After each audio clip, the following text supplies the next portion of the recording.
Halo Bapak Ibu hebat, salam sehat selalu. Perkenalkan, saya Gustika Haloho. Dalam aksi nyata kali ini, saya ingin berbagi pengalaman dan pemahaman tentang Merdeka Belajar. Topik yang pertama yaitu pemahaman gagasan dan prinsip pendidikan berdasarkan Ki Hajar Dewantara. 5 modul yang terdapat dalam topik Merdeka Belajar yaitu yang pertama, mengenali dan memahami peserta didik. Kedua, mendidik dan mengajar. Ketiga, mendampingi murid dengan utuh dan menyeluruh. Keempat, mendidik dan melatih kecerdasan di pekerti. Kelima, pendidikan yang mengantarkan keselamatan dan kebahagiaan. Baik, selanjutnya kita akan masuk ke modul yang pertama, yaitu mengenali dan memahami diri sebagai pendidik. Sebagai pendidik, kita harus mampu mengenali kekuatan dan kelemahan diri, mengenal karakter dan peserta didik. Sebagai peserta didik juga harus mampu menyelaraskan peran guru yang relevan dengan konteks murid dan zaman, serta bertutur kata lembut, mendengar pendapat, dan memotivasi siswa untuk gemar dan senang belajar. Menurut Bapak Ki Hajar Dewantara, manusia merdeka adalah manusia yang hidupnya bersandar pada kekuatan sendiri, baik lahir maupun batin, tidak tergantung kepada orang lain. Pendidikan menuntun kekuatan kodrat yang ada pada peserta didik agar dapat mencapai keselamatan dan kebahagiaan. Pendidikan berperan penting pada perkembangan peserta didik sesuai dengan perkembangan zaman, guru adaptif terhadap perubahan. Selanjutnya, kita masuk ke modul yang kedua, mendidik dan mengajar. Mendidik adalah menuntun segala kodrat yang ada pada peserta didik sehingga dapat mencapai keselamatan dan kebahagiaan setinggi-tingginya. Mengajar adalah bagian dari mendidik yang memberi ilmu untuk kecakapan hidup anak-anak secara lahir dan batin.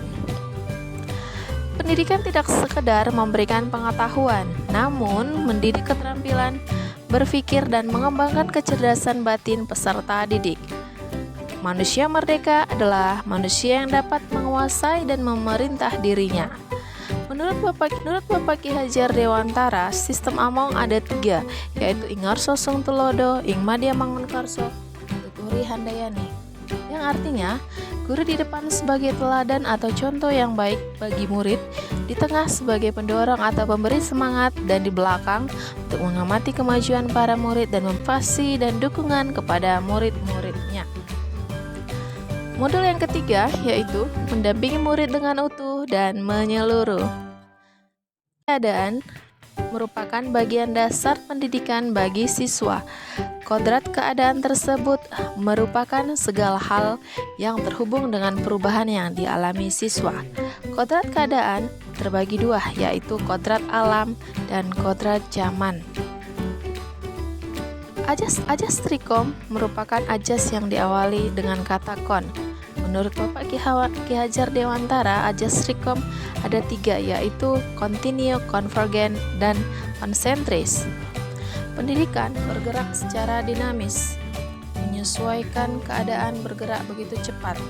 Setiap pendidikan peserta didik terlahir dengan kodrat alamnya masing-masing. Perubahan tidak bisa dihindari, sehingga cara mendidik dan mengajar perlu disesuaikan dengan perkembangan zaman. Selanjutnya, modul yang keempat yaitu mendidik dan melatih kecerdasan budi pekerti. Budi pekerti merupakan hasil bersatunya gerak pikiran, perasaan, dan kehendak sehingga menimbulkan suatu tenaga, rasa, dan karsa. Budi pekerti peserta didik tidak hanya dibentuk di lingkungan sekolah saja, tetapi juga dibentuk dari lingkungan keluarga dan masyarakat.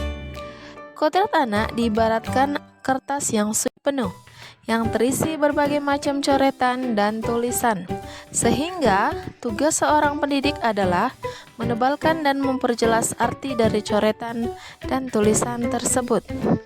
Teori konvergensi, menurut Bapak Ki Hajar Dewantara, transformasi pendidikan yang mengarahkan murid dapat berinteraksi dengan budaya lain tanpa kehilangan jati diri. Pendidikan Model yang kelima yaitu pendidikan yang menghantarkan keselamatan dan kebahagiaan. Sebagai seorang guru, tidak hanya mengajarkan ilmu pengetahuan saja, tetapi sebagai guru juga harus mampu membimbing dan memantau peserta didik untuk mencapai pemahaman yang bermakna. Perspektif guru tidak selalu sama dengan perspektif peserta didik. Pendidikan berfungsi untuk mengantarkan peserta didik agar siap hidup dan mampu mengisi zaman. Demikianlah cuplikan aksi nyata yang dapat saya tampilkan. Berikut ini adalah umpan balik dengan linknya berikut ini. Kemudian saya sangat mengharapkan Bapak Ibu untuk dapat mengisi umpan balik tersebut untuk mengisi pertanyaan yang ada di link tersebut. Demikianlah video aksi nyata saya kali ini. Terima kasih, sampai jumpa.